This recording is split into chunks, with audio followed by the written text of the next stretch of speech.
Bonjour et bienvenue dans cette nouvelle vidéo. Alors aujourd'hui on va parler des valeurs. En fait on a tous un système de valeurs. Par contre la plupart du temps on n'en a pas forcément conscience. Il est plutôt inconscient. Et pourtant c'est vraiment lui qui nous guide au quotidien. Alors une valeur c'est quoi? Une valeur ça répond à la question suivante. Qu'est-ce qui est important pour moi dans ma vie? On peut dire aussi que c'est vraiment ce qui est au cœur de notre personnalité, nous motive quel que soit le contexte et donne du sens à ce que nous faisons. Alors, pourquoi c'est important de travailler sur ces valeurs et de les mettre à jour? On va donner 3 raisons. La première raison, c'est que ça va vous permettre d'être très au clair, notamment lorsque vous allez devoir prendre des décisions, faire des choix, que ce soit au niveau professionnel ou au niveau personnel. Posez-vous la question, je voudrais aller prendre cette direction. Est-ce que c'est OK avec mes valeurs ou pas? Je dois faire ce choix de vie. Est-ce que c'est OK? Est-ce que c'est en lien avec mes valeurs ou pas? Parce qu'en fait, tout ce que vous avez développé comme compétence, tout ce que vous êtes et tout ce que vous faites, vous le devez en arrière-plan à des prises de décision qui reposent sur votre système de valeurs. Donc c'est important de se poser la question, est-ce que la décision que je vais prendre est en cohérence avec mes valeurs les plus fondamentales?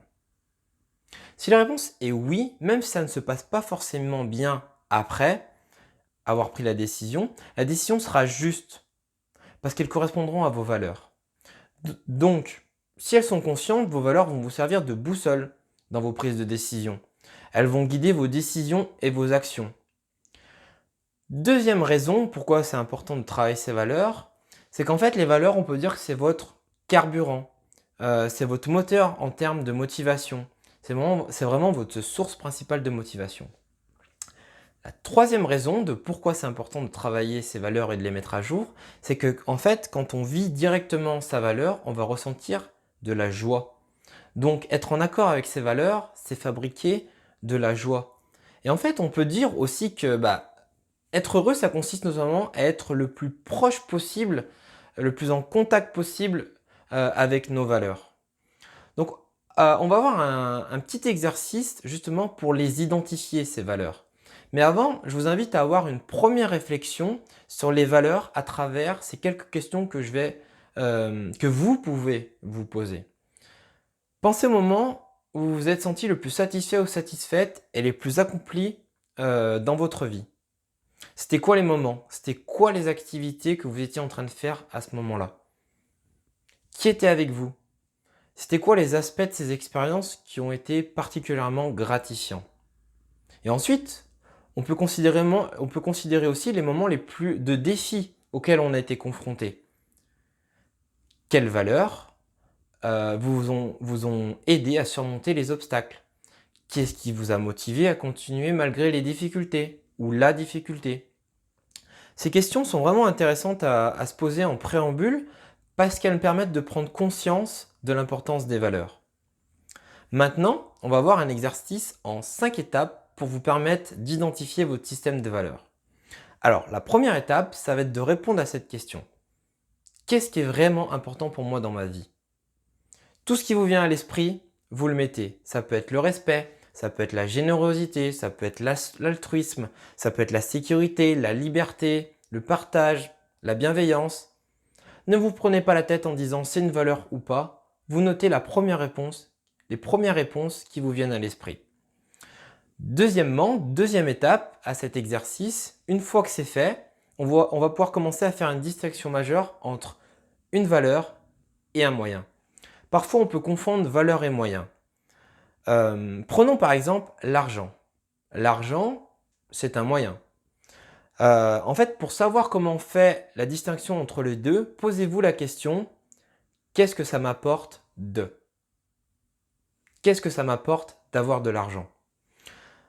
À cette question, qu'est-ce que ça m'apporte d'avoir de l'argent? Certaines personnes vont peut-être répondre, l'argent c'est la liberté. La liberté de pouvoir faire plaisir à nos proches, à nos amis, leur offrir des cadeaux, investir son argent dans l'immobilier ou dans des formations, par exemple, la possibilité de faire des voyages, financer les études de ses enfants, par exemple, peu importe. Pour d'autres, à cette question, qu'est-ce que ça m'apporte d'avoir de l'argent? D'autres personnes vont peut-être répondre, L'argent, c'est la sécurité, parce que ça les sécurise d'avoir un revenu minimum.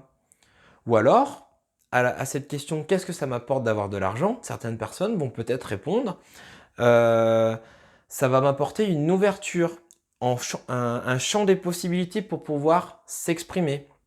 Ou alors, pour pouvoir s'épanouir, justement. Donc, dans ces cas-là, vous avez trouvé la valeur qui est en arrière-plan. Donc, ça va être la liberté, la sécurité ou l'épanouissement.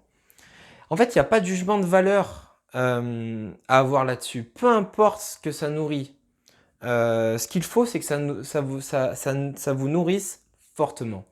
Deuxième exemple pour illustrer cette distinction entre valeur et moyen.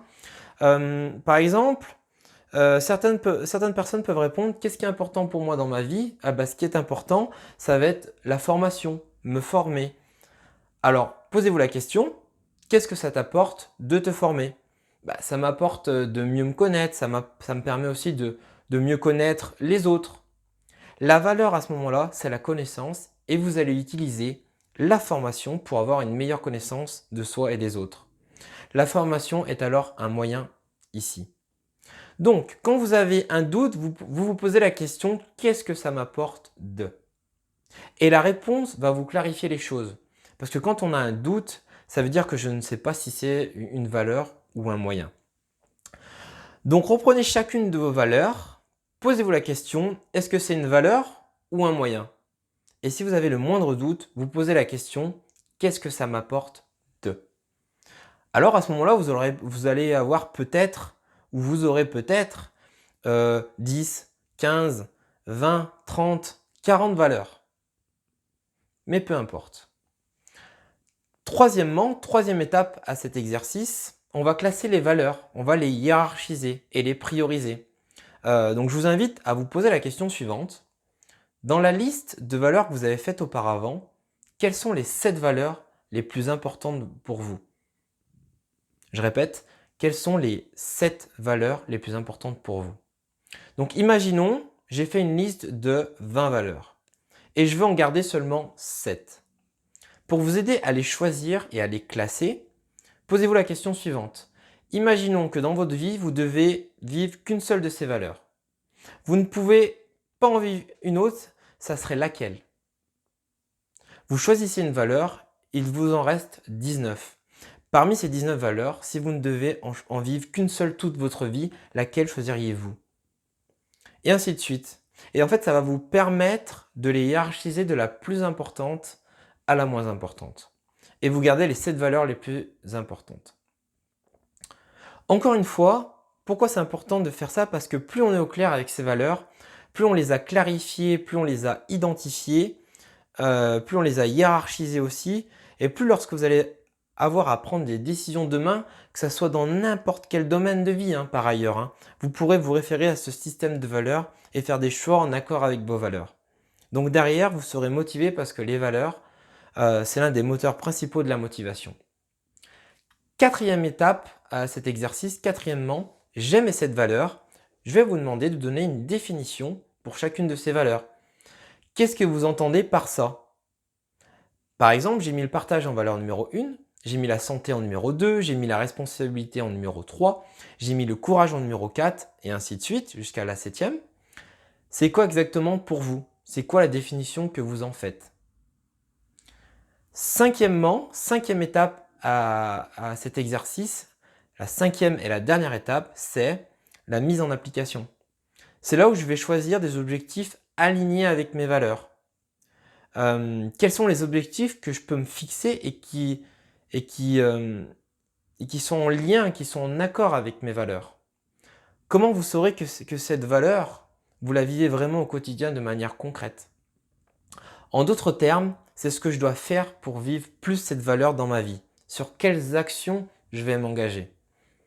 Donc posez-vous la question. Vous avez sélectionné 7 valeurs.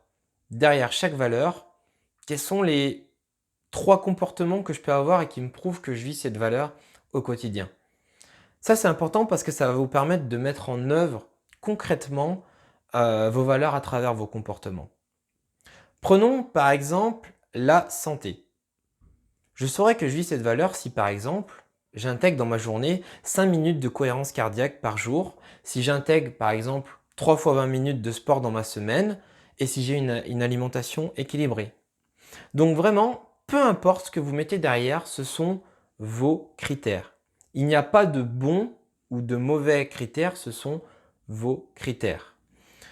Donc pour résumer cet exercice sur les valeurs, en 1, on détermine ces valeurs. En 2, on fait la distinction entre valeurs et moyens. En 3, on les hiérarchise. C'est quoi mes 7 valeurs les plus importantes pour moi? En 4, on les définit. Et en 5, on donne des critères d'application, c'est-à-dire les comportements que je peux avoir et qui me prouvent que je vis cette valeur au quotidien. C'est OK pour vous? Je vous dis à bientôt, je vous retrouve sur une prochaine vidéo. Bye!